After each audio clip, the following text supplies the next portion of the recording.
الحمد لله الذي هدانا لهذا وما كنا لنهتدي لولا أن هدانا الله أشهد أن لا إله إلا الله وحده لا شريك له لا ربا سواه وأشهد أن سيدنا ونبينا محمدا عبده ورسوله لا نبي بعده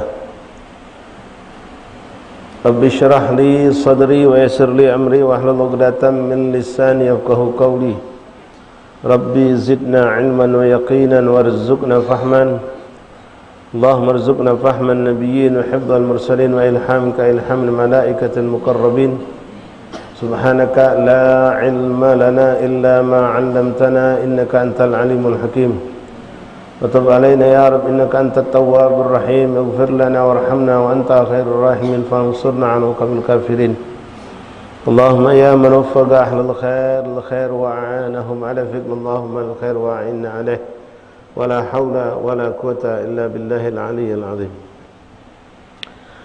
Ma'asyiral hadirin, bapak-bapak, saudara-saudaraku, para santri yang insyaallah kita semua dirahmati Allah Subhanahu wa taala. Assalamualaikum warahmatullahi wabarakatuh.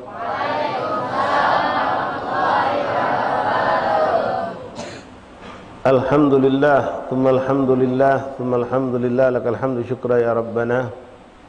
Syukur kita kepada Allah Subhanahu wa taala atas segala karunia nikmat demi nikmat yang Allah berikan kepada kita, sehingga alhamdulillah pada malam hari penuh berkah ini, di pondok pesantren yang penuh dengan keberkahan ini, di masjid yang penuh dengan keberkahan ini, kita kembali dikumpulkan Allah Subhanahu wa taala.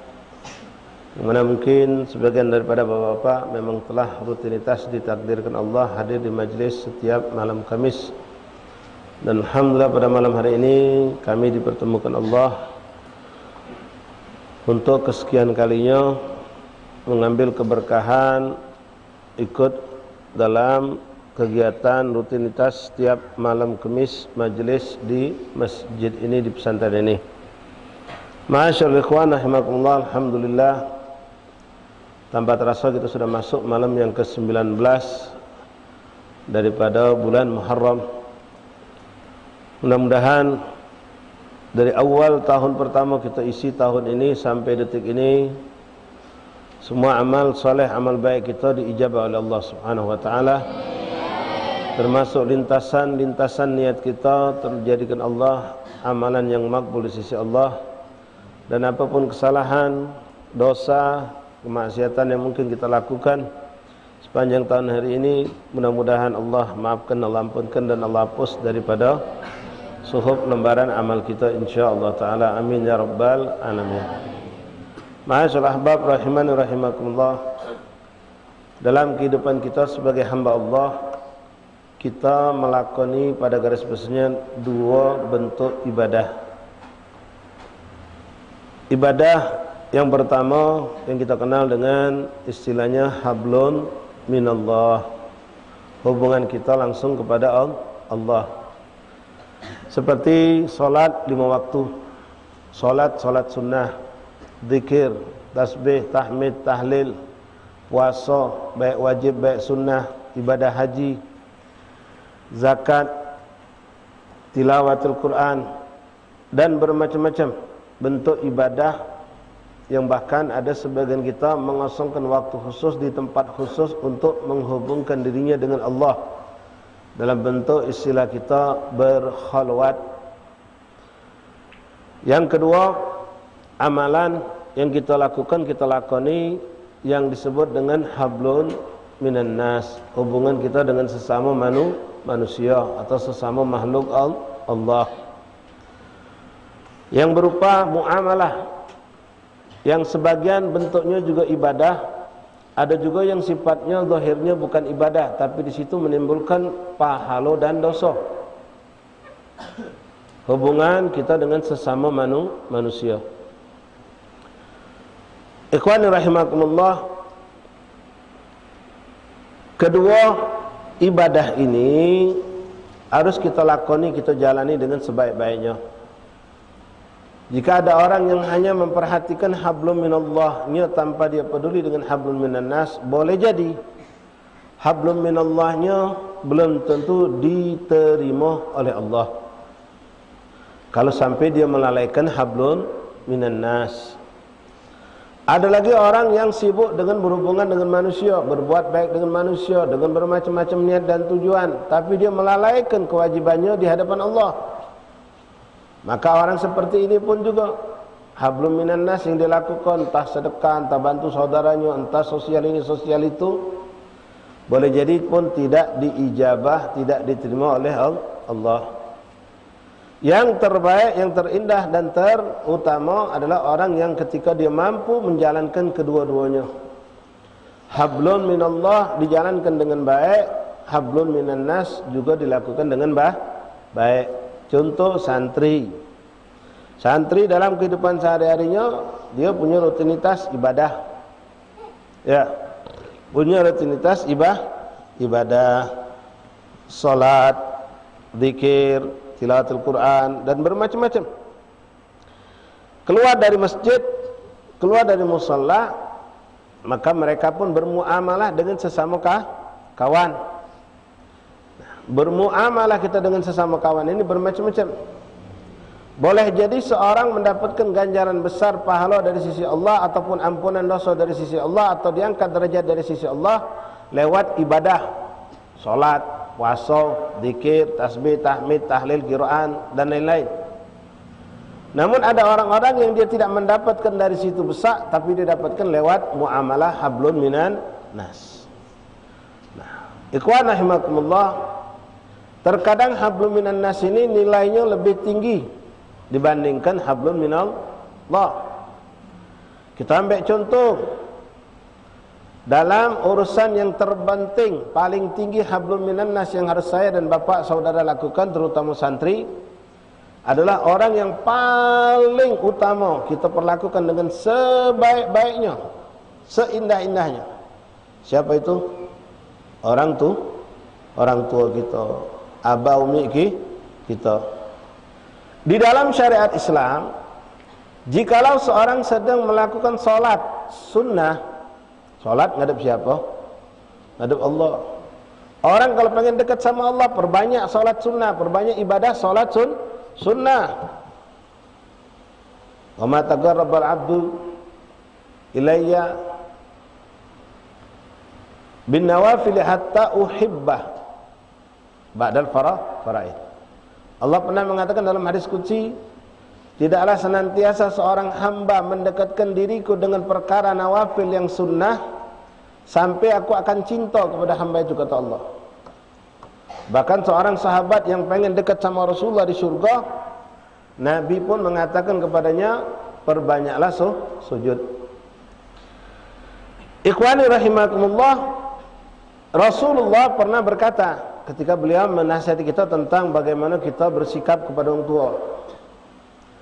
Rasul mengatakan, idza nadatka ummak au nadaka abuka wa anta fis shalah. Kalau seandainya ibumu memanggilmu, abahmu atau abahmu memanggilmu, sedangkan engkau sedang salat, sepakat ulama mereka mengatakan yang dimaksud Rasulullah di sini salatnya salat sunnah. Maka apa kata Rasulullah? Labbi nida abika wa ummik. Ajib da'watahum. Sambut sautan mereka, temui mereka, tinggalkan salat. Sallallahu alaihi Nabi. Kita sedang ngadap siapa, Pak? Ngadap Allah yang menciptakan alam semesta, menciptakan umi abah kita, menciptakan diri kita. Sedang ngadap Allah, Tuhan semesta alam. Allah yang menciptakan segala sesuatu, termasuk menciptakan abah umi kita, menciptakan diri kita. Ketika kita sedang ngadap Allah dengan khusyuknya kita salat sunnah, lalu terdengar teriakan dari belakang, umi kita manggil, Ahmad, ya Ahmad. Kita dengar, Pak, suaranya. Kita dengar panggilan umi kita. Lanjutkan salat karena ngadap Allah, atau kita tinggalkan salat ini demi menyahut panggilan umi kita. Jangan pakai akal kita, jangan pakai pikiran kita, tapi pakai apa yang sudah diajarkan Rasulullah. Kalau orang yang tidak tahu hak kedudukan kemuliaan seorang ibu dan abah, dia akan mengatakan ngadep Allah teruskan. Ini ngadep Allah, itu manusia. Tapi Allah pengen ngajarkan kita, Rasul pengen ngajarkan kita, adik-adik, anak-anakku, para santri. Kedudukan orang tua itu azim indallah, tinggi luar biasa, sampai Allah mengalah. Kalau boleh kita bikin suatu dialog, Allah mengatakan, wahai hambaku, tinggalkanlah dulu aku. Tinggalkan dulu aku, temui abahmu, temui umimu. Sallu ala Nabi. Patuh taat memenuhi panggilan orang tua itu hablun minan nas. Ibadah salat sunnah hablun minal. Tapi saat itu ketika dua hal ini berbarengan, maka Allah nyuruh kita dulukan hablum minan nas. Allah mengalah. Temui abah kau dulu, temui umi kau dulu. Nah, ini buat tolak ukur kita, Bu, bapak, ikhwan hadirin, bapak-bapak, adik-adik, anak-anak, ya. Kalau sedang solat dipanggil mak, kita tahan batalkan. Apalagi kalau sedang urusannya di bawah solat. Kamu lagi baca Quran di rumah, lagi mutola'ah hafalan, lagi baca maulid, lagi zikir, lagi solawat, umi manggil, tutup dulu, temui. Abah manggil, temui, tutup dulu. Kalau sholat, baca Quran, baca sholawat, zikir, tasbih, kita lepaskan demi menyahut panggilan abah umi kita. Bagaimana cuma dengan lantaran main HP. Ini banyak zaman sekarang, bak dia manggil, dia main HP. Ya bak, get dulu bak. Ya mak, get dulu bak, dengar lagi mak. Nah, main HP. Alang kedua haknya manusia macam ini. Kau sedang hadap Allah, Rasulullah ngomong, tinggalkan Allah. Temui bak mak kau. Apa lantaran karena mak kita seorang solehah, bapak kita seorang yang soleh? Enggak. Walaupun bapak kita ini tidak paham agama, cuma ngerti sholat tok, bahkan tidak bisa baca Quran, maka panggil orang tua didulukan. Paham tuh? Hebat kedudukan orang tua itu, Pak, luar biasa. Adik-adik, dengar kamu yang di pondok ini, ya. Kita sama Habib sama Ustaz, Masya Allah, ya Ustaz, ngomongnya pelan, ya. Kadang-kadang jalan mundur, ya. Tapi kalian di rumah, yo mak, oke mak, ayo mak ni. Kalau sama Ustaz, ya Ustaz, ngomong kadang-kadang tidak kedengeran. Sopannya Masya Allah, bagus. Sama guru memang harus sopan, akhlak tunjukkan. Tapi seperti itu, bahkan lebih dari situ ketika kita balik ke rumah. Jangan balik ke rumah kita pecah setan, di pondok pecah malaikat. Nah, tunjukkan kalau kita memang anak yang sukses dalam pondok, di pondok kita jadi anak yang soleh, sampai rumah jadi seorang yang soleh. Hebatnya kedudukan orang tua itu, Pak, ikhwan, adik-adik dengar, terutama kita yang muda-muda yang masih punya orang tua. Rasulullah mengatakan dalam sebuah hadis, man nadhara ila wajha abawaihi binadhara rahmah kataba lahu bitilkan nadhara thawab haj makbul mabrur indallah. Sallu ala Nabi Muhammad. Wong bawa balik haji, Pak, bapak tanya wong balik haji ni, Pak, mak mana capeknya, letihnya, susahnya. Apalagi tahun ini banyak kasus, Pak, gara-gara banyak orang haji-haji ilegal ini saling gosok tenda yang sebenarnya disiapkan untuk kelompok seseorang yang memang resmi memilikinya, tahu-tahulah dipasuki wong. Tenda yang seharusnya cukup untuk 40 diisi 200. Tak tahu siapa yang berbuat dolim, siapa yang mendolimi lagi, tak tahu lagi.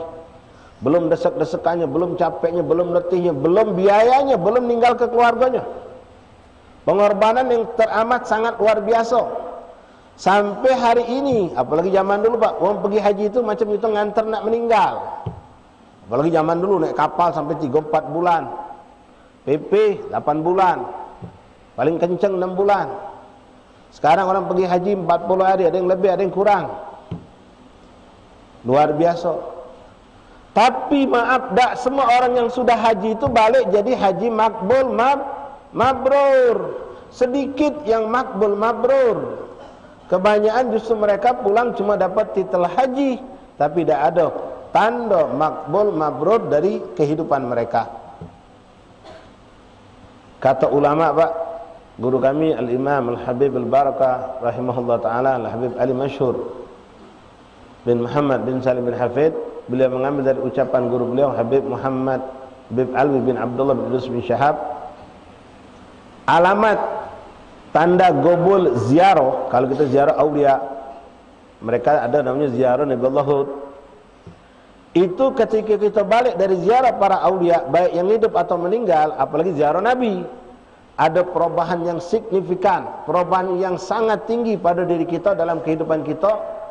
Hijrah tadinya malas salat berjamaah, jadi semangat untuk salat berjamaah. Tadi tidak pernah mijak masjid oleh hari Jumat, sekarang mulai sentuh masjid, di solat-solat di mawak. Tidak pernah ke majlis, jadi ke majlis. Kemarin ngomongnya kotor, balik tidak lagi ngomong kotor. Biasa tegas, biasa suka nguak-nguak, marah, emosional, balik tidak lagi jadi orang yang temperamen, jadi orang yang sopan. Ada perubahan.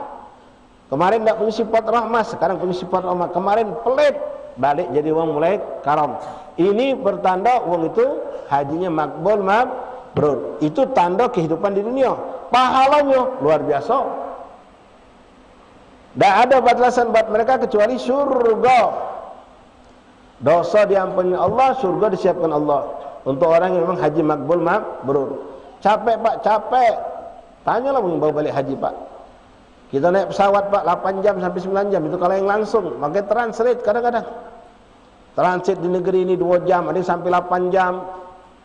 Kadang terduduk di pesawat itulah tak pacak ngapa-ngapa. Ada yang turun ke bandara tapi tak pacak ngapa-ngapa.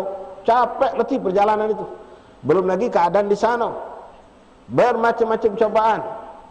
Nah, orang yang haji itu belum tentu mendapatkan pahala makbul dan mabrur. Tapi subhanallah, haji itu ibadah kepada Allah. Hablum minallah. Orang mengharap dari Allah. Tapi subhanallah, hadis Rasulullah yang tadi kita bacakan, Bapak hadirin, teman-teman, adik-adik, dengar kamu nih. Kita semua Pak yang masih muda-muda, yang masih punya orang tua, jangan sia-siakan keberadaan orang tua kita. Nyesal, wallah nyesal kalau sudah mereka tidak ada lagi. Hebatnya kedudukan orang tua itu Pak, tadi sikap. Bagaimana Allah yang sering kita hadapi dalam salat mengatakan seakan-akan ngalah, tinggalkan aku, temui orang tua kau. Nah ini lain lagi. Rasul mengatakan man nadhara ila wajha abawayhi bi nadratir rahmah. Siapa yang memandang ke wajah orang tuanya, uminya, abahnya, apalagi dua-duanya, dengan pandangan cinta kasih, maka kata Rasulullah, kutibalah bitilkan nadharah, dari pandangannya kepada memandang wajah abah emaknya tadi, ibunya atau abahnya, dia cuma mandang tapi dengan cinta kasih, maka Allah berikan bapak saudara pahala lewat pandangan tadi, pahala orang yang berhaji makbul mabrur. Sallu ala Nabi Muhammad. Hebatnya kedudukan umi abah kita. Seorang sahabat sampai ngomong, ya Rasulullah, kaifa idza nadatum miraran kirar? Bagaimana kalau aku memandang mereka berulang-ulang? Maka Rasul mengatakan, berulang-ulang pula kau dapatkan pahala sebesar itu. Sekarang ini pun kembali lagi jadikan tolak ukur bapak, saudara-saudara, adik-adik, anak-anakku. Kalau cuma mandang, abang kita lagi tidur, kita pandangi. Mak kita lagi makan, kita jingoi. Dengan pandangan cinta kasih. Apakah perbuatan kita menguntungkan dia? Tidak. Kata untung apa-apa, bak kita dijingoi. Kalau suatu perbuatan yang tidak menguntungkan mereka, kita dapat untung sehebat itu dengan memandang wajah orang tua. Mana kalau kita menyenangkan hati mereka? Bagaimana kalau kita bisa memberikan hajat-hajat mereka? Bagaimana kalau kita bisa menjadikan sumber ketenangan buat mereka? Bagaimana kalau kita mampu menghilangkan kesusahan mereka. Kamu balik dari pondok, dulu sebelum mondok apa kata habis makan piring tinggal kebe pucuk meja. Tak pernah megang-gagang sapu. Bekat di pondok dilatih nyapu, dilatih piket nyuci piring, dinasihati guru. Balik ke rumah Masya Allah habis makan beringkes. Ngomong mak kita. Bukan cuma ngeringkes sih, nyuci pula. Pagi-pagi sebelum subuh lah bangun. Nangis mak kita. Tengok anak yang sudah Masya Allah baru mondok setahun, baru 2 tahun, baru 3 tahun. Kalau tadi tidak nyenangkan dia, tidak memberikan suatu nilai plus pahalanya seperti orang yang haji dan umrah. Bagaimana dengan orang yang menyenangkan hati orang tuanya? Nah, kamu yang mondok ini Allahu Akbar, menyenangkan hati orang tua, pahala ngalir terus. Nak tahu kamu kalau orang tua kamu senang apa tidak? Satu kalau ada kabar kepada orang tua kamu bahwasanya anak fulan bin fulan ini tidak betah di pondok, oh langsung jadi pikiran, langsung jadi kebingungan. Boleh jadi mak kita nangis. Bau dengar kalau kita tak betah. Apalagi kalau kita minta berhenti. Wow. Tidak menyenangkan dia dapat pahala sebesar tadi. Seperti orang haji dan umrah. Bagaimana menyenangkannya? Lebih hebat lagi. Nah ini kebalikannya. Na'udzubillah kalau kita nyusah ke dia. Buat sedih mereka. Maaf bapak hadirin ikhwan. Ini saya ngomong sama santri. Ini ucapan juga untuk saya dan untuk bapak-bapak. Walaupun bapak emak kita telah meninggal. Karena kabar kita hidup ini disampaikan Allah kepada orang tua kita yang sudah meninggal. Yaumul Jum'ah yaum tu'radul a'mal ilal aba wal anbiya, kata Rasulullah. Setiap hari Jumat dilaporkan amal perbuatan tingkah laku kita kepada orang tua kita yang sudah meninggal, keluarga kita yang sudah meninggal. Kalau gawe kita baik, macam malam ini bapak datang ke majlis. Tadi solat isyak berjamaah. Bapak sayangi anak isteri bapak. Nyampe ke orang tua kita. Gembira pak, senang, berdoa dia minta ya Allah istiqomah kelak anakku. Macam-macam doa tu. Orang dalam kubur masih baca doa ke kita pak. Tapi sebaliknya na'udzubillah. Kalau hari ini kita berbuat maksiat, mendolimi orang lain, mendolimi anak istri kita, meninggalkan kewajiban kita yang diwajibkan Allah, melanggar syariat Allah, kabar itu pun sampai kepada mereka. Dan mereka nangis dalam kuburannya. Nangis dalam kuburannya. Dan mereka pun masih berdoa, ya Allah berikanlah hidayah buat anakku sebagaimana engkau beri kami hidayah. Dan jangan kau matikan kecuali dalam husnul khatimah. Sampai Rasulullah ngomong pak, Allah wala tu'dhu mautakum. Kata Nabi, jangan kamu sakiti orang yang sudah meninggal dari keluarga kamu tuh, kata Rasulullah. Jangan kamu sakiti mereka yang sudah meninggal dalam kubur itu. Dengan apa?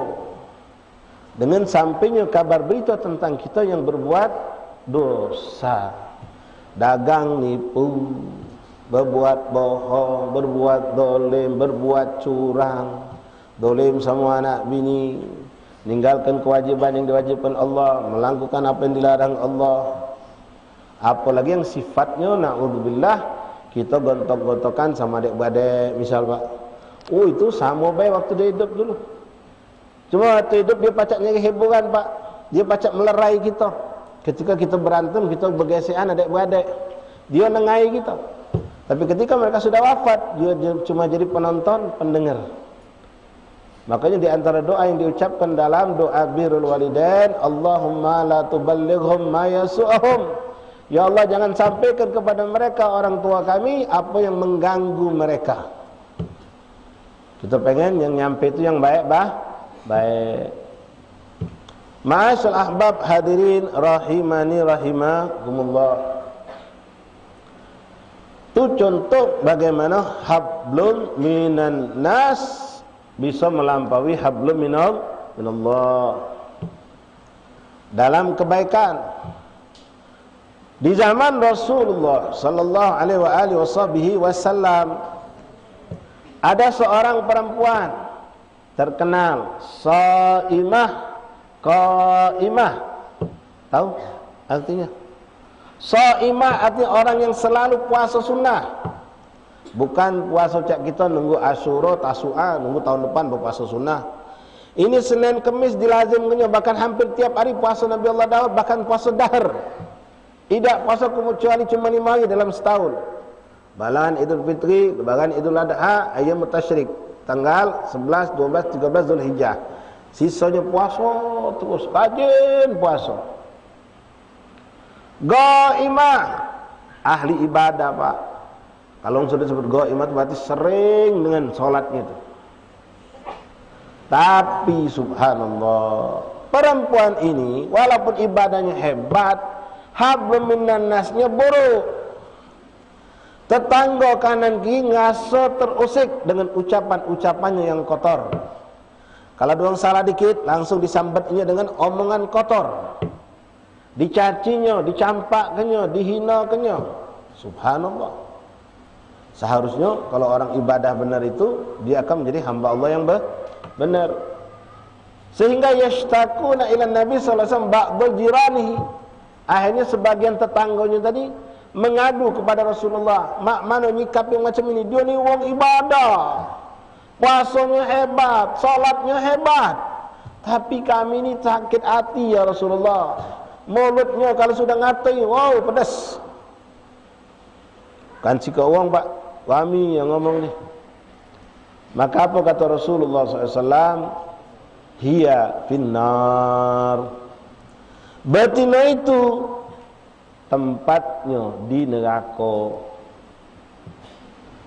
Amal ibadah dia sama Allah tak mampu mengalahkan azab Allah. Azab Allah akan diberikan kepadanya karena dia berbuat buruk dengan jiran tetangga. Ma'asyiral ahbab hadirin rahimani rahimakumullah. Dalam peristiwa hijrah Rasulullah sallallahu alaihi wasallam banyak kejadian-kejadian hebat, kejadian penting yang terjadi di awal-awal tahun, terutama saat hijrahnya Rasulullah. Di antaranya muncul beberapa hadis-hadis yang hebat.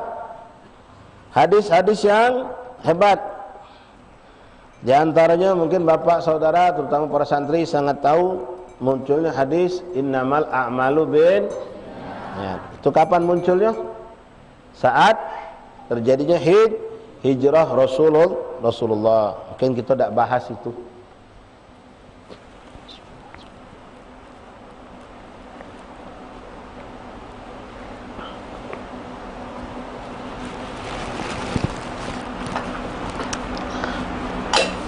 Ada sebuah hadis lagi yang indah yang diriwayatkan oleh Abdullah bin Salam radhiyallahu an.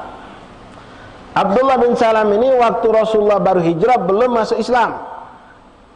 Setelah Rasulullah hijrah, lalu dia teliti tentang keadaan Rasulullah, diperiksanya, dilihatnya, diperhatikannya. Ternyata apa yang ada pada diri Rasulullah semua ada seperti yang dia baca di dalam kitab Taurat, Injil, Zabur.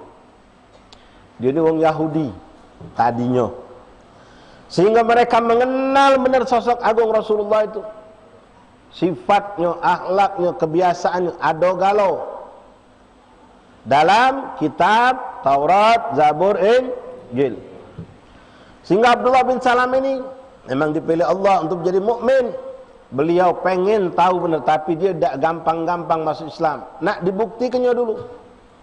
Begitu beliau menyaksikan sosok agung Rasulullah dengan segala sifat-sifat Rasulullah, dengan kelemah lembutan Rasulullah, dengan akhlak Rasulullah, dengan bermacam sifat Rasulullah, maka akhirnya dia mengikrarkan untuk masuk Islam. Nah, Abdullah bin Salam ini waktu Rasulullah baru datang ke kota Madinah, Rasul pernah mengumpulkan umat Muhajirin wal Ansar. Dan meloklah juga beberapa banyak dari orang Yahudi. Karena orang Yahudi ini tahu benar bahwasannya Rasulullah, Nabi Muhammad, Nabi penutup dari semua Nabi. akan berhijrah ke Yathrib, ke kota Madinah. Oleh karena itulah wong Yahudi itu hijrah ke Madinah. Asli Yahudi itu tidak ada di Madinah. Orang Yahudi itu tidak ada di kota Madinah. Mereka di Yerusalem, mereka di Kanaan, mereka di negeri yang jauh. Tapi saking mereka pengen ketemu dengan Rasulullah, pengen nemui Nabi akhir zaman, penutup Nabi, maka mereka hijrah ke kota Madinah. Ada yang dapat hidayah, masuk Islam. Ada yang tidak dapat hidayah, lewat tidak masuk Islam, tidak juga memusuhi Nabi. Ada yang lebih buruk lagi, sudah tidak mukmin, menentang, menyerang Rasulullah. Nah, ketika beliau masuk Islam, sudah masuk Islam, bertanya sahabat yang masuk Islam setelah Rasulullah hijrah sekian tahun. Ada yang mengatakan pertanyaan ini muncul dari tabi'in kepada beliau. Ya Abdullah bin Salam, apa yang pernah kau dengar dari Rasulullah saat kau masuk Islam? Maka beliau mengatakan, yang aku masih ingat benar, di saat Rasulullah awal kali hijrah ke kota Madinah, Rasulullah mengumpulkan umat dan aku hadir di situ bersama mereka orang-orang Muslim minal muhajirin wal ansar. Nabi berdiri di hadapan mereka, aku memandang wajah Rasulullah. Sallu ala Nabi Muhammad. Allahumma syarrifna bi ru'yatihi sallallahu alaihi wasallam yaqadatan wa manaman fid dunya fil barza fil akhirah. Mudah-mudahan Allah tidak mengharamkan mata kita untuk bisa memandang wajah agung Rasulullah dalam hidup dunia lewat mimpi ataupun yaqadah, dan berharap ya Rabb, mudah-mudahan kau tidak haramkan kami untuk melihat Rasulullah di dunia, di alam barzah, dan di yaumil qiyamah, duduk dekat bersama Rasulullah, memandang wajah agung Rasulullah, menikmati keindahan wajah agung Rasulullah, dan yang lebih kita harapkan lagi, Rasulullah memandang kepada wajah kita. Amin ya rabbal alamin. Apa kata Abdullah bin Salam? Aku ingat waktu itu Rasulullah berdiri dan menyampaikan khutbahnya. Isi khutbah Rasulullah itu, Nabi mengatakan, ya ayuhan nas. Khitabnya, ucapan Nabi ini kepada wong galau-galau. Ya ayuhan nas, wahai manusia. Karena di situ ada orang Yahudi. Tapi isinya, tujuannya untuk orang Muslim. Ya ayuhan nas, ifshus salam, sebarkanlah salam, kata Rasulullah. Ucapkan assalamu alaikum. Wa at'imut ta'am, berbagilah kamu makanan.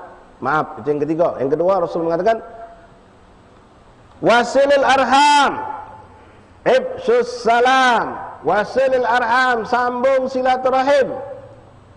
Wa at'imut ta'am, bagikan makanan. Wa qum bil-lail wan nas niyam udkhulul jannata bis salam. Perhatikan 4 poin yang disebut Rasulullah ini, Pak, yang mengantarkan kita bakal masuk surga. Ifshus salam, sebarkan salam. Ini kepada siapa? Hablum minallah apa hablum minan nas? Hablum minan nas. Menunjukkan hubungan baik kita dengan sesama manusia, sesama muslim. Ucapkan salam. Ifshus salam. Jadi kita bahas lebih dalam insyaallah. Wasilil arham, sambung silaturahim. Jangan sampai putus. Yang renggang rapatkan, yang sudah kendor kencengkan. Jangan sampai putus. Wasilil sambung silaturahim. Wa at'imut ta'am. Ini hablum minan nas bukan, Pak? Hah? Hablum minan silaturahmi. Wa at'imut ta'am, berbagilah makanan. Unjuk makanan sama manusia apa bukan? Hablum minan 3, hablum minan nas disebut ke Rasulullah. Yang keempat baru hablum minallah. Wa qum bil-lail, bangunlah kamu di malam hari, wan nas niyam, saat manusia sedang tidur. Tahajud lillah. ibadah kepada Allah. Apa faedahnya? Kata Rasulullah, dengan 4 perkara ini, yang jelas setelah melaksanakan yang wajib, ini 4 ini, udkhulul jannata bisalam, masuklah kamu ke surga dengan selamat. Sallu ala Nabi Muhammad. Ingat, perhatikan adik-adik, bapak-bapak, saudara-saudaraku. 4 poin yang disebut Rasulullah, ternyata 3 berhubungan dengan manusia, 1 yang berhubungan dengan Allah. Ifsus salam, sebarkan salam. Ucapkan assalamualaikum. Setiap kita ketemu, setiap kita ber-WA-an, SMS-an, berteleponan, video callan, nulis surat di atas kertas, awali dengan assalamualaikum. Ketemu saudara kita, ketemu di jalan, assalamualaikum, apa khabar Pak Jul, sehat apa? Bukan langsung, Pak Jul apa kabar, sehat apa? Awali pada habis salam. Bahkan Rasulullah mengatakan, Pak, wong yang paling tawadhu adalah pada habis salam, wong yang duluan ngucap ke salam. Itu wong yang punya sifat tawadhu, bahkan ra'su tawadhu, puncak ketawaduan itu. Kita lebih tua, kita wong lama, kita ustaz, kita ni mamang, kita ni uwak. Ketemu keponaan, ketemu murid kita, ketemu kawan kita yang lebih muda. Begitu berpapasan, dia tak jenguk kita jenguk dia. Kita dua negur, assalamualaikum, mana Jul? Assalamualaikum, ponaan ku nak ke mana kau? Assalamualaikum. Kalau murid Pak, ketemu guru model macam itu. Di kondangan kita pergi, dia juga kondangan. Betulan, pas makan bagang, prasmanan. 2, apa je kita ni? 2 pintu. Ya. Kita lagi ngantri, dia lagi ngantri. Dia agak di belakang, kita depan. Dari dia nenggal kita, oi Jul, assalamualaikum, apa khabar kau? Oh, Ustaz, waalaikumsalam. Ini menunjukkan ketawaduan.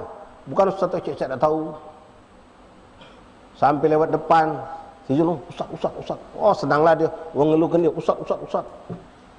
Enggak, dia negau Pak. Ada 4 ikut muridnya. Tegaunya kalau, assalamualaikum. Waalaikumsalam. Oh, Ustaz, apa khabar Ustaz? Waalaikumsalam. Mana? Jangan lupa baca doa makan tu. Tegur sapa. Assalamualaikum dulu, baru tegur sapa. Kita ni kebanyakan tegur sapa. Bagus tegur sapa itu Pak, menunjukkan tidak sombong juga. Tapi Rasulullah ngajar ke kita ibda bis, sebarkan salam, ifsus salam. Salam dulu baru boleh nak ngoceh tegur sapa. Ngangkat telefon, bunyi tahunian kita. Abdul Mukmin, Muslim, kawan kita ni bisnis. Begitu nelpon kita angkat. Mana Min? Jadi apa? Di mana? Kapan? Pas nelpon, betulan wak kita. Jelas Muslim. Mengangkat. Wak, mana wak? Apa kabar wak? Sehat apa wak? Bagus, tegur sapa nanya apa kabar. Awalin dulu apa yang diajar Rasulullah. Kata Rasulullah, ifsus salam. Pas ngangkat telefon, assalamualaikum warahmatullahi wabarakatuh. Kawan tak nyawab, langsung ngoceh. Assalamualaikum, ulang. Sampai dia nyawab, baru kita ngobrol. Ifsus salam. Ala adullukum, kata Rasulullah, mau tak kamu kutunjukkan satu amalan yang kalau kalian melakukan, tahabbabtum, kamu bakal saling cinta. Bala ya Rasulullah, kata sahabat, mau ya Rasulullah. Apa? Ifsus salam bainakum, sebarkan salam di antara kalian. Itu kadang-kadang Pak ketemu selorong ini, Bapak tak kenal kalau orang depan sana, orang tengah, kita juga ni kenal. Kadang-kadang tetangga juga kenal, paling 4-5 rumah, jauh dikit tak kenal kita. Tapi kita tahu benar ini Muslim. Ketika kita berpapasan ketemu di jalan, entah dengan kendaraan atau jalan kaki, apalah salahnya mengucapkan assalamualaikum, waalaikumsalam. Ini akan menjadikan hati kita saling cinta. Siapa yang ngajari? Rasulullah. Kalau Nabi sudah ngajari kita resep saling cinta, maka itu pasti hasilnya ada. Kami pernah ngalami Pak yang seperti itu. Pas lebaran kami nak berkunjung ke rumah mamang kami di Palembang sinilah. Waktu itu habis isyak. Begitu mamang kami itu rumahnya di Jero Pak, lorong. Pas lewat tadi ada budak-budak muda-muda. Macam-macam Pak, ada warna hijau kuning rambutnya. Ada yang macam sibuk main HP kalau. Pas kami turun dari mobil, kami masuk gang itu, mereka ni nyengok sudah sibuk dengan HP lagi. Begitu sudah dekat, saya hidupkan sunnah Rasulullah. Dia ni kalau saya ngonyok baik, caca dah tahu baik dia. Sisip, kalau budak ni budak nakal, gawekannya mobil kita. Begitu masuk, saya tahu ni Muslim galau, budak-budak ini dengan segala macam rekornya tadi. Begitu sudah dekat, saya langsung ucap, Assalamualaikum warahmatullahi wabarakatuh. Subhanallah, tersentak mereka galau-galau. Langsung, tidak boleh dilepaskan HP tadi tu. Langsung, Waalaikumsalam warahmatullahi wabarakatuh. Nah, Ustaz. Nengok saya pakai gamis, pakai ridak, langsung bunyinya Ustaz. Tak pernah ada majlis budak tu. Langsung, 4-5 kau budak langsung tegak galau. Selamanan. Subhanallah. Sadaqa Rasulullah. Baru kita ngomong, numpang lewat dek. Kita ni kadang-kadang tak maki salam langsung, misi Pak, numpang lewat Pak. Bagus, tegur sapa itu. Tapi pakailah sunnah Rasulullah tadi. Assalamualaikum. Paling pendek. Tambahkan, lebih banyak pahala buat dia, buat kita. Assalamualaikum warahmatullahi wabarakatuh. Baru, permisi Pak, numpang lewat. Itu cara yang diajarkan Rasulullah. Ada wong ini tak tahu, pecahnya tak demen sama kita. Kita tapi tak ngasuh punya dosa, tak punya salah. Kunci untuk mencairkan kebekuan hubungan ini lewat salam. Begitu berpapasan dengan dia, dulu ya, Assalamualaikum, apa kabar Mangci? Apa kabar lu? Apa kabar Din? Apa kabar lah? Dia akan jawab, Waalaikumsalam. Tak pacak ditahan Pak, pasti saling cinta kita. Perasaan tak lemak-lemak akan hilang. Kenapa? Rasulullah sudah ngomong.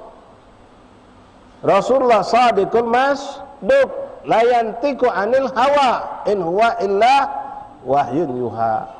Apa yang diajarkan Nabi pasti benar. Sallu ala Nabi Muhammad. Ipsos salam. Nanti hukum-hukum ini dijelaskan oleh ulama. Apa hukumnya kita mengucap salam sama orang betina? Kapan dibolehkan, kapan tak dibolehkan? Apa hukum kita mengucap salam sama orang non-muslim? Semua dibahas di dalam kitab-kitab fikih. Ada bahkan ulama yang nulis khusus kitab tentang salam. Kalau bapak pengen tahu sedikit banyak atau adik-adik para santri mungkin cukup luas, cukup dalam pembahasannya di kitab Adhkar Al-Imam Nawawi. Itu kitab hadis-hadis, kumpulan amalan-amalan sehari-hari kita, tapi banyak juga hukum-hukum syariat yang dijelaskan di situ. Yang kedua, wasilil arham, sambung silaturahim. Hati-hati, jangan putus silaturahim. Renggang be jangan Pak, beku jangan, cair ke, sambung ke. Apalagi subhanallah Pak, sekarang ini sangat dimudahkan Allah untuk kita silaturahim, walaupun bukan dengan bentuk yang paling cinta. Paling cinta silaturahim itu benar-benar mendatangi, berjumpa, face to face, muwajahah, bertemunian, berselamanan, ngobrol. Itu baru namanya silaturahim. Tapi sekarang bisa silaturahim dengan apa? HP, paling cetek WA, tinggi sedikit nelpon, lebih kenceng dikit video call. Ini pakai HP pun tidak. Silaturahmi nunggu nak lebaran. La ilaha illallah. Silaturahmi kita jalin. Bahkan Bapak hadirin rahimakumullah, balik cerita tentang wong tua tadi yang kita bahas di awal tadi, termasuk bentuk birrul walidain yang dianjurkan oleh Rasulullah SAW setelah wong tua kita wafat. Bentuk birrul walidain adalah dengan menyambung hubungan silaturahim dengan orang-orang yang dulu ada hubungan silaturahim dengan bapak kita, dengan emak kita. Jangan putus. Kita tahu mak ku ni dulu melok pengajian di pengajian Al-Hidayah. Ibu-ibu situ bergaul baik sama mak aku. Sambung silaturahim dengan apa? Adakan entah sebulan sekali kirim makanan atas nama mak kita. Jadi waktu terkenang, masih nyambung hubungan. Oi, Masya Allah, mak tidak kata anaknya masih terus ke gawe baik. Nak kita gari sikok-sikok 50 ibu-ibu saro gino. Apalagi kita lanang. Lain kalau kita betina. Nah, kalau kawan bapak kita gari. Yang kita mampu kita gah. Tempatnya jauh, telponi. Mungkin dia datang sama kita, kenalkan akunya anak almarhum Fulan bin Fulan Pak. Oh ya Allah, kau anak si Fulan. Sambung. Apa kabar bapak? Apa kabar mangci? Apa kabar ustaz? Apa kabar? Sambung silaturahim. Ini bentuk birrul walidain. Nah, sama kata ulama ketika menafsirkan hadis ini Pak, kalau kita tidak nyambung berarti kita telah memutuskan silaturahim, dan hukuman silaturahim itu kalau diputuskan luar biasa buruknya. Suatu tempat, suatu perkumpulan di mana di situ ada seorang yang memutuskan silaturahim ghatir rahim, maka rahmat Allah tidak akan turun. Na'udzubillah min dzalik. Satu kaum, satu kelompok manusia, di tengahnya ada seorang yang ghatir rahim, rahmat Allah tidak turun. Bagaimana dengan orang itu yang menjadi penyebab tidak turunnya rahmat? Menyeramkan. Bahkan sebuah hadis riwayat yang sampai kepada kita mungkin sering bapak saudara dengar, hati-hati adik-adik, jangan musuh-musuhan, tak berteguran, boesanan. Gara-gara tak diajak makan bareng, nyedu bareng, tak ditegur, dimusuhi, diboikot. Ya Pak, gara-gara si Ujang adakan kawinan, anaknya lupa ngundang kita, langsung kita musuhi. Kita hapus nombor dia dari HP. Ya, cacam. Si Budi maknya balik haji sama bapaknya ngadakan tasyakuran, ngundang kalau orang kita tak diundang, boleh jadi lupa. Jangan langsung jadi orang sentimen. Masalah kecil dibesak ke, boleh jadi dia lupa. Entah bini kita ngompori pula Pak. Pas kita balik, nanya bini kita, ada tak undangan dari si Budi? Undangan apa? Dia ngadakan tasyakuran, maknya bapak yang balik haji. Dah kata no, tak diundangnya kita. Ai maklum lah Pak, kita ni wong 5 watt. Kita ni wong miskin, mana diundang wong? Dia tu undang kaya-kaya baik, bini ngompori. Bukan bini nyejuk kan? Ai Pak, mungkin dia tu lupa. Maklum baik lah wong lagi sibuk. Ini bini yang solehah lah mak Pak. Kalau bini kita naudzubillah, komporinya kita. Ai memang nian dia tu milih-milih kalau ngundang wong macam kita ni, mana diundangnya? Lolo kau. Ya, ujung tu bapa gini. Masalah hidup ni Pak, saudara, adik-adik, santri, kalau pengen banyak punya kawan, tak punya musuh, hidup tentram dalam rumah tangga, dalam lingkungan rumah tangga juga, punya masalah besar, kecil ke? Masalah kecil buang. Nyaman Pak. Macam tadi si Budi lupa ngundangnya, sudahlah, mungkin dia lupa, apa salahnya. Pas ketemu Budi, Assalamualaikum, apa khabar Budi? Nah, mana ada cara empat kau? Oh iya, aku lupa ngundang kamu, minta maaf. Oh, tak apa-apa. Kami melok senang baik kalau kau tu senang. Nyaman hidup Pak. Kawan tak bakal hilang, musuh tak dapat. Tapi kalau dimbek hati, terlalu baper, pas besok ketemu si Budi, pas belari dia, tak tengosnya, tidak ngucap salam, tak berteguran, langsung dianggapnya musuh. Si Budi bingung, ngapa si Jul macam ini? Biasa tegur siapa? Hanya ada yang juga tahu, mungkin gara-gara kau tak ngundang dia. Ya Allah, aku lupa nian ngundang dia. Lupa wong ni. Masalah kecil dibuang, masalah besar Apa hadis tadi Pak yang mengerikan? Rasul mengatakan ghatir rahim mal'un wa in kan mat fi jawfil Ka'bah. Kita dengar kabar Pak, orang Indonesia meninggal di Mekah sekian, meninggal di Madinah sekian. Alangkah hebatnya kita, beruntungnya. Padahal meninggalnya ada yang di hotel Pak, ada yang di rumah sakit, ada yang di Arafah, ada yang di Muzdalifah, ada yang lempar jumroh Mina, ya. Bukan di Ka'bah, bukan di Masjidil Haram, bukan. Bagaimana kalau yang meninggal di Masjidil Haram? Bagaimana dengan orang yang meninggal ketika tawaf? Bagaimana dengan orang yang meninggal ketika sholat ngadep Ka'bah? Lah ini pocoknya lagi, Pak. Meninggal dalam Ka'bah. Apa kata Rasulullah? Terlaknat qati'ur rahim, pemutus silaturahmi itu terlaknat, terkutuk. Wa in kan mat fi jawfil Ka'bah, walaupun dia mati dalam Ka'bah. Sallu ala Nabi. Ini hablum minan nas ini. Hati-hati. Ibadah kita Masya Allah, tapi qati'ur rahim tak diterima Allah solat kita, Pak, saudara, adik-adik. Salasatun la tarfa'u salatum illa fawqa syibir. Ada 3 kelompok manusia yang tidak terangkat solatnya kecuali cuma sejengkal pucuk kepala, tak diterima Allah. Yang pertama disebut Rasulullah, rajulani mutakhasiman, 2 orang yang musuh-musuhan. Maaf Pak, hati-hati, bukan nak bicara politik. Berapa bulan yang lalu kita sudah banyak putus silaturahmi gara-gara pilek. Tak lama lagi kada.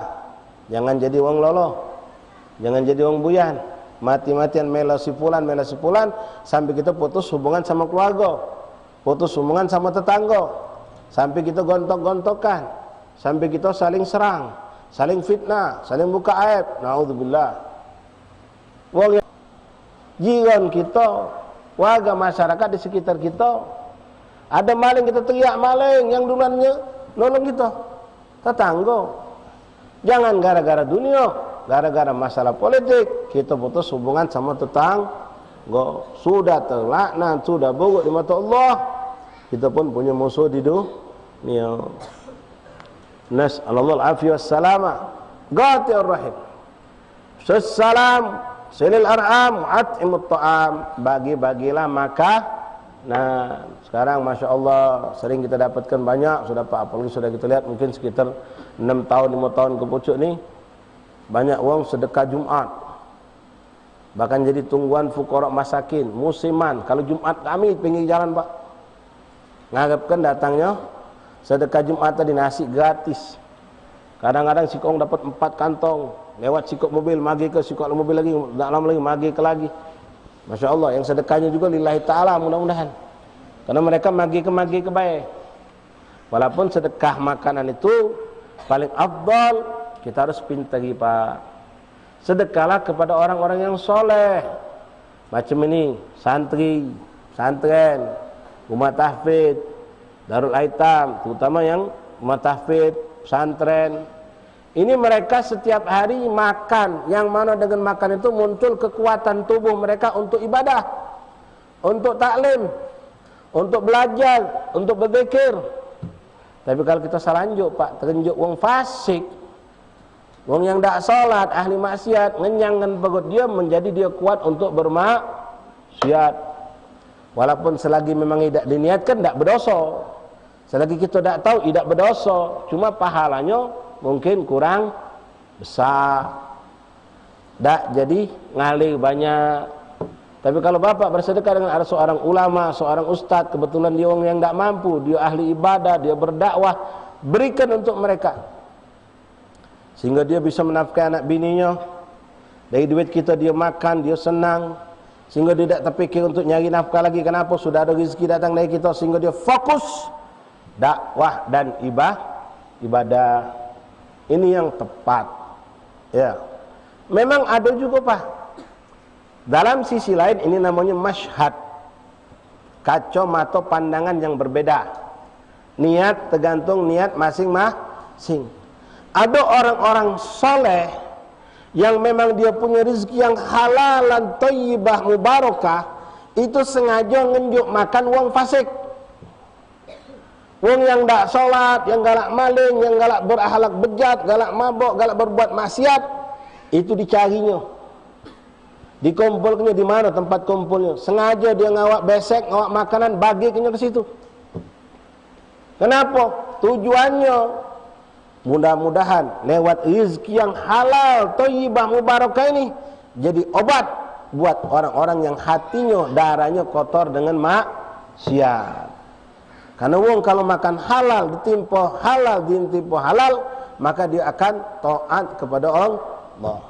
Tapi kalau orang itu maling, berjudi, berzina atau apalah sifatnya maksiat, lalu dia dari hasil maksiat makan, datanglah maksiat berikutnya. Maksiat lagi, makan dari yang haram, datang maksiat berikutnya.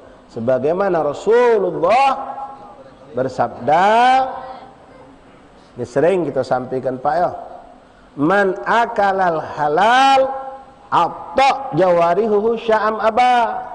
Siapa yang makan dari yang halal, maka mau tak mau dia akan taat kepada Allah. Tujuan orang soleh tadi memberikan orang-orang fasik, orang-orang bejat, orang-orang yang jauh dari Allah dengan makanan yang halal berkah tadi, berharap menjadi penawar racun kotoran makanan haram yang ada di darah daging mereka, sehingga lambat laun mereka menjadi orang yang soleh. Sya'am aba, yang ngomong itu Rasulullah, mau tak mau mereka akan taat. Namun sebaliknya, man akalal haram, siapa makan dari yang haram, hati-hati deh ya. Jangan pernah mencuri walaupun satu biji kacang, selembar satu keping roti, seujung sendok gula, sekecerotan saus. Jangan pernah ngambil milik uang tanpa izin, tanpa ridha, dalam makna mintalah halalnya. Itu yang akan merusak kita, merusak diri kita jadi malas ibadah, bangun susah, berbuat kebajikan susah, maunya berbuat maksiat. Man akalal haram, siapa yang makan dari yang haram, asad jawarihu sya'am aba, maka orang itu akan bermaksiat kepada Allah, mau tak mau, kata Rasulullah. Diajak ke majlis, ada be alasannya Pak, kita paksakan dia biar datang sampai sini, tidur dia Pak. Kalau pun tak tidur, duduk di belakang main HP. Tak ada dia baca ilmu kebaikan. Dan jangan pernah nyalakan anak kita, istri kita kalau mereka cengkal, tak nurut, nyusahkan, kalau memang kita salah nunjuk makan sama mereka dengan rezeki yang haram ataupun yang syubhat. Berikan yang halal, anak akan menjadi tumbuh menjadi anak yang soleh. Dibawa ke tempat yang baik, langsung ngontak, langsung nyambung. Dibawa tempat buruk, dia akan lari. Karena dilindungi Allah dengan kehalalan makanan, pakaian, minuman yang kita berikan. Satu tambahan dikit Bapak, kalau kita nunjuk makanan, maaf yo, jangan makanan yang sudah setengah rusak, setengah basi. Sisa makanan kita lah dah habis. Ayam lagi belum tentu galak makan itu, kita nunjuk ke wong, bukan dapat pahala, nambah dosa. Kepalang nak ngenjuk nian, sengaja nian. Bahkan ketika kita pengen memberi kepada orang miskin, Pak, berikan yang mewah. Jangan untuk orang kaya kita belikan kek mewah, pempek telok besar dari merek toko yang mewah. Sikok pempek telok sampai nak 20.000. Giliran yang datang ke rumah kita orang miskin, godo-godo, bakwan. Giliran orang kaya nak datang ke rumah kita, wah repot belikan makanan minuman yang mewah. Boleh, silahkan. Tapi orang miskin lebih pantas kau tunjuk kemewahan itu. Apalagi orang jarang makan pempek bermerek Pak. Kau kata makan pempek pinggir jalan ni lah, gorengan, harga 1.000 naik dikit 2.000. Belum pernah naik makan pempek telur 20.000. Pas kita undang dia makan ke rumah kita sekeluarga, kawan kita tadi, atau bawahan kita, atau pekerja kita tadi, sugonkan pempek lemak dengan kue yang mewah, minuman yang bermerek. Woi, senangnya Pak dia. Nyenang ke dia, baru nyirok makanan itu lah senang, anaknya sampai belincak. Lah berapa ratus, berapa ribu pahala sudah dapat. Baru nyenang ke mereka, belum masuk ke mulutnya. Begitu dia nyecip makan tadi, oh teriak nanya, "Oi mak, lemak nian mak."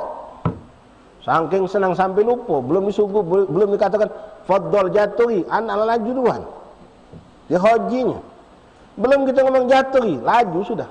Saking senang budak, ngapa tak pernah nemu. Pokok kata tiap hari godo-godo bakwan, tahu isi, Entah ketemu pempek, pemerek pula. Sempurnakan lagi Pak, kalau kita punya duit, jangan bakhil. Sudah dia senang di rumah kita makan ledat, Masya Allah. Pas nak balik, bungkus ke pulau. Nah ini untuk jatah makan di rumah. Nangis Pak, macam orang miskin dicak itu ke. Yang macam inilah yang baca nolong kita boleh jadi ngalahkan ibadah kita setahun 10 tahun. Nyenangkan hati umat Rasulullah, fuqara wal masakin. Jadi nak sedekah juk makan jangan tanggung-tanggung. Jangan pula maksa diri dengan berlebihan. Sampai ngutang-ngutang biar juga orang kita menyajikan makanan mewah, tak perlu, rugi. Niat salah pahala tak dapat, utang ada. Ya. Apa yang kita mampu, kita berikan yang terbaik. Berikan yang terbaik. Wa hakadha. Wa at'imut ta'am. Kemudian wa qum bil lail wan nas niyam. Bangunlah di malam hari di saat orang sedang tidur.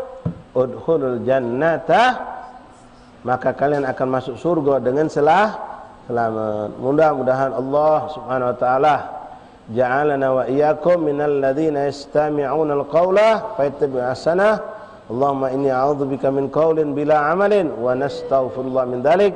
Mudah-mudahan Allah berkahi perkumpulan kita pada malam hari ini. Allah tambahkan keberkahan, kemuliaan, kemanfaatan pada pondok pesantren ini. Santri-santri jadikan santri yang soleh, yang bermanfaat untuk umat Rasulullah sallallahu alaihi wasallam, yang bisa mengembirakan hati orang tuanya di dunia, di alam barzah ila yaumil qiyamah. Dan mudah-mudahan muncul daripada tempat-tempat pesantren seperti ini orang-orang yang menjadi kebanggaan baginda Rasulullah sallallahu alaihi wasallam. Dan mudah-mudahan bapak-bapak yang datang ke sini pun tidak disia-siakan Allah perjalanan dalam keadaan jalan yang gelap barangkali kita lewati, menjadikan ganjaran pahala kita besarkan Allah Subhanahu wa taala. Kita pulang dalam selamat, membawa keberkahan untuk anak istri kita. Sampaikan apa yang kita dengar dari majlis ini agar keluarga kita juga mendapatkan keberkahan, mendapatkan kemanfaatan. Mudah-mudahan yang renggang silaturahim mengikat kembali silaturahimnya, yang putus nyambungkan, yang tak tegur sapa dengan salam, insyaallah kita mulai dengan salam, kemudian berbagi makanan. Dan yang terpenting di awal majlis kita bahas tadi tentang sikap kita kepada orang tua kita, mari kita perbaiki, karena itulah babullah, pintu kita untuk dapat ridha Allah Subhanahu wa taala. Masyaallah ahbab rahimakumullah, mungkin ini yang bisa kami sampaikan pada malam hari ini. Mudah-mudahan itikafnya kita dalam hitungan 1 jam 1 jam setengah ini menjadi nilai itikaf yang makbul di sisi Allah Subhanahu wa taala. Kurang lebih kami minta maaf. Hadza ma'qulakum astaghfirullah li wa lakum wa li walidina wa walidikum fastaghfiruhu innahu ghafurur rahim. Wassalamualaikum warahmatullahi wabarakatuh. Bismillahirrahmanirrahim. Alhamdulillah alamin. Allahumma salli wa sallim ala sayyidina Muhammadin وعلى آل سيدنا محمد.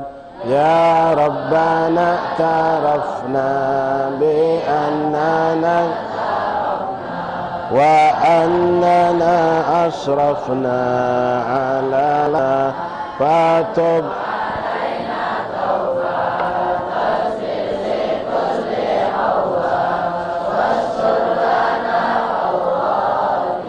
وآمن الروعات واغفر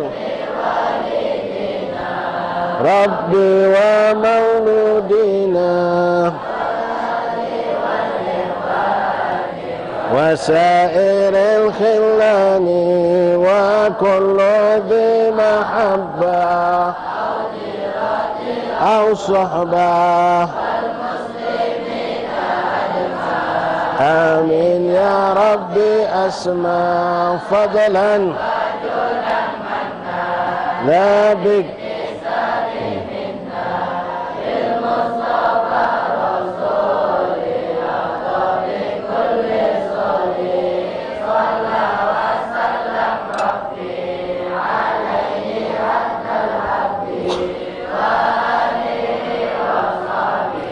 عداد تحصي صحبه والحمد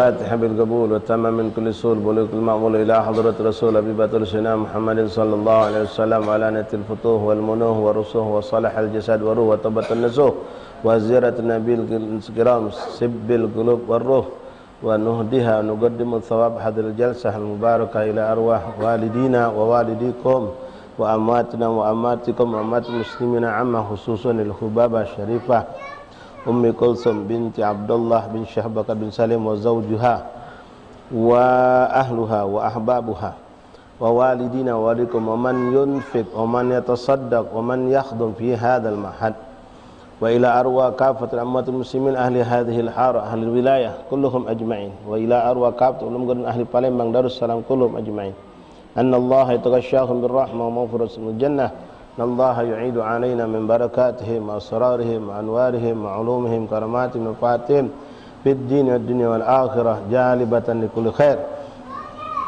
دافعة لكل شر لنا ولكم المسلمين الله يرزقنا التقوى مع الاستقامة ويختم لنا ولكم من حسن الخاتمة في خير لطف عافية وإلى حضرة النبي فاتحة أعوذ بالله من الشيطان الرجيم بسم الله الرحمن الرحيم الحمد لله رب العالمين الرحمن الرحيم مالك يوم الدين إياك نعبد وإياك